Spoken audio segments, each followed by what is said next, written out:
dia masih mikirnya ya mami stay aja sama kita tetap tapi di kamar lain gitu. Nggak bisa gitu Marco gitu. Jadi masih diomongin waktu itu, dibuat mengerti. Hari ini dari awal sampai hingga akhir itu ketika bicara tentang konflik rumah tangganya dia sangat firm dan percaya diri gitu. Pak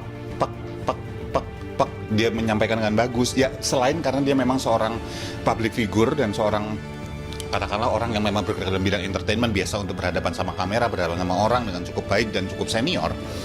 Tetapi buat saya ketegasan dan keyakinannya itu benar-benar solid gitu.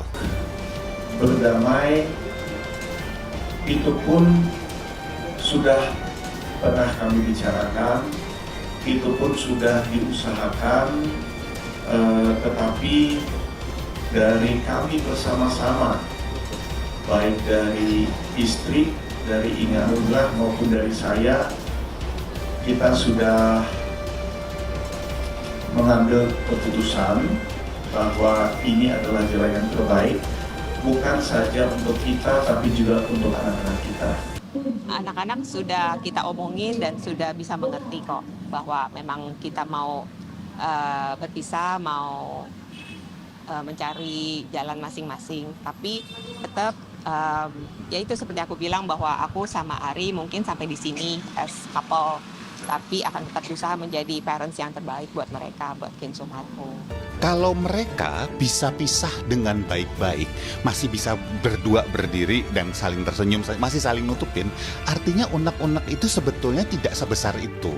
Jadi ketika unek-unek disimpan dan ketika dia sangat besar, dia bisa eksplosif atau keluar atau implosif ngancurin ke dalam. Dan buat saya, cara mereka menyelesaikannya cukup dewasa. Artinya apa? Unek-unek itu ada. Siapa sih manusia yang nggak punya unek-unek? Gitu aja. Nggak usah Ari dan Inge deh. Orang tetangga sebelah pasti punya kok unek-unek gitu ya. Nah, kita sendiri gitu pasti punya unek-unek. Pertanyaannya adalah, itu diselesaikan atau tidak? Dan buat saya, Ari dan Inge dengan masih bisa tidak kemudian saling menjelek, saling ngancurin, saling jelek-jelekin segala macam, itu artinya mereka sering, mungkin cukup sering ya, untuk mendiskusikan dan menyelesaikan masalahnya. Jadi nggak terlalu besar sebetulnya yang dipendam.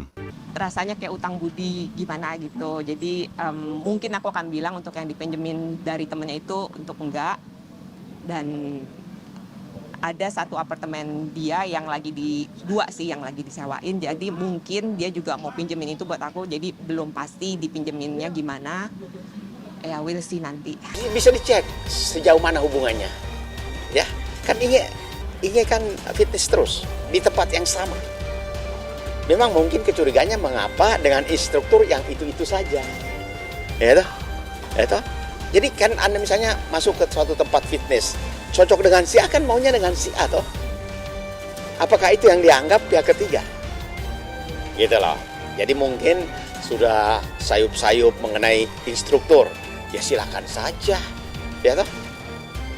Karena itu hanya instruktur pelatih senam. Inge itu tiap hari fitness, gitu, tiap hari. Sekarang justru lebih lively, lebih happy katanya. Ya mungkin sekarang nggak terlalu mikirin yang gitu-gituan lagi kali ya, jadi aku bisa lebih free, lebih fokus untuk next chapternya aku gimana. Iya. Oke, bagi aku semua itu terserah ya mau ngomongnya apa, mau berita gosip-gosip dari luar gimana, nanti dengan waktu akan terjawab dengan sendirinya.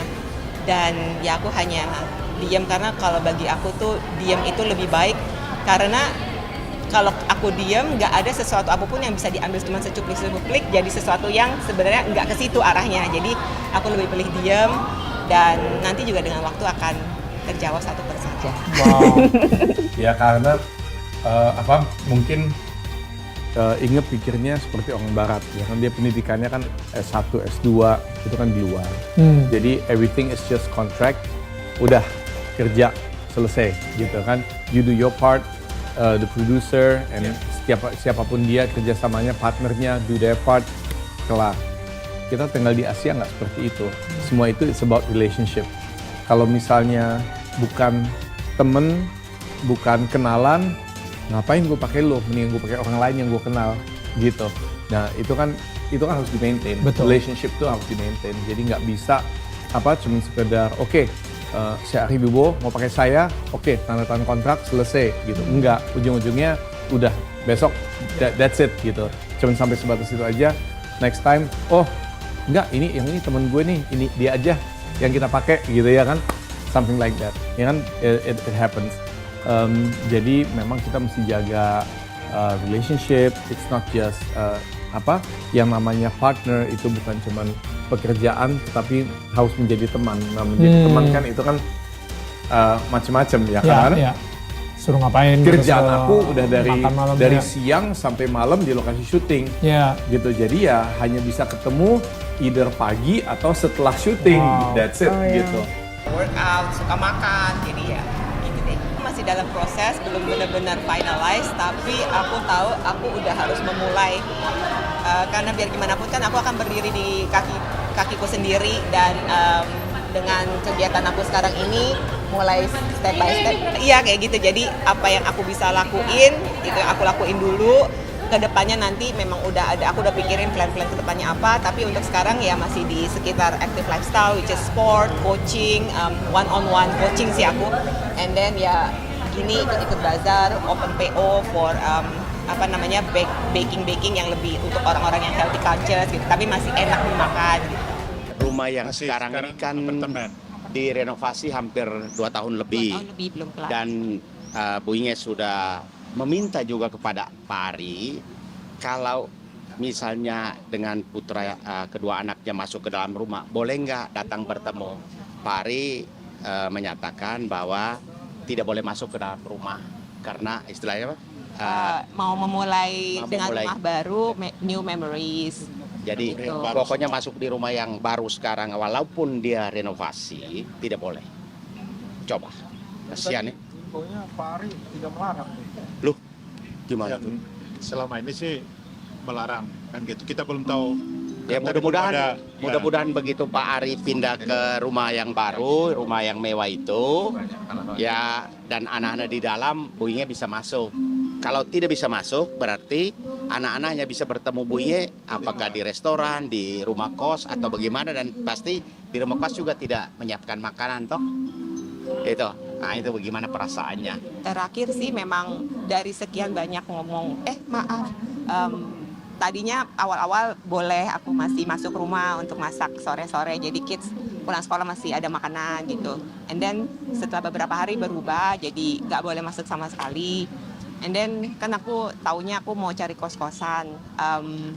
Aku sempat nanya, jadi aku mesti masakin buat kids gimana? Caranya kan nggak ada kompor gitu, ya kompornya kompor bersama. Jadi ya dia bilang figure it out yourself gitu, nanti bisa dirantangin, digojekin gitu. Jadi aku nggak tahu nih aku mesti nyari kos-kosan atau nyari tempat mungkin apartemen yang ada kompornya, studio mungkin yang ada yang bisa masak. Jadi masih nyari-nyari terus, belum ada yang fix di mana yang cocok gitu. Ya, tahu syukur-syukur dari 3 apartemen 1 dipinjamkan juga nggak apa-apa. Ya, atau masa bekas istri kos. Kalau dia punya 3 apartemen, dia 1 dipinjamkan dulu lah. Ari sempat bilang sih, katanya ada temennya yang mau pinjemin apartemen buat aku. Cuman aku belum mengiyakan karena dipinjemin sama temennya, rasanya kayak utang budi gimana gitu. Jadi mungkin aku akan bilang untuk yang dipinjemin dari temennya itu untuk enggak. Dan ada 1 apartemen dia yang lagi yang lagi disewain, jadi mungkin dia juga mau pinjemin itu buat aku, jadi belum pasti dipinjeminnya gimana, ya we'll see nanti. Di bawah sabar aja, aku percaya pasti dengan waktu juga ini akan berlalu, dan yang penting aku tahu siapa diri aku, teman-teman tahu siapa aku, orang-orang terdekat aku tahu siapa aku dan di mana aku, dan itu aja yang penting, dan Tuhan tahu siapa. Biar gimana kan dia masih anak-anak. Oke, 15 tahun dan bagi aku itu masih anak-anak, belum waktunya kalau aku akan prefer untuk ngebentengin dia untuk nggak terekspos seperti itu gitu loh. Iya. Supportnya kalau emang dari awal udah ngomong sama Kenzo sama Marco. Kalau Kenzo sih memang dia dewasa. Dia bilang, if you guys are not happy anymore, then it's okay, just separate gitu. Kalau Marco kan tipenya anak lebih diam, introvert, dia masih kurang ngerti. Jadi sempat tuh satu waktu dia bilang, well, why can't you just live under the same roof but different room, kata gitu. wah Marco nggak bisa kayak gitu juga gitu. Cuman dia masih mikirnya ya mami stay aja sama kita tetap tapi di kamar lain gitu. Nggak bisa gitu Marco gitu. Jadi masih diomongin waktu itu, dibuat mengerti dan aku bilang bahwa aku akan tinggal deket-deket situ kok. Jadi sebisa mungkin rutinitasnya nggak berubah-berubah amat.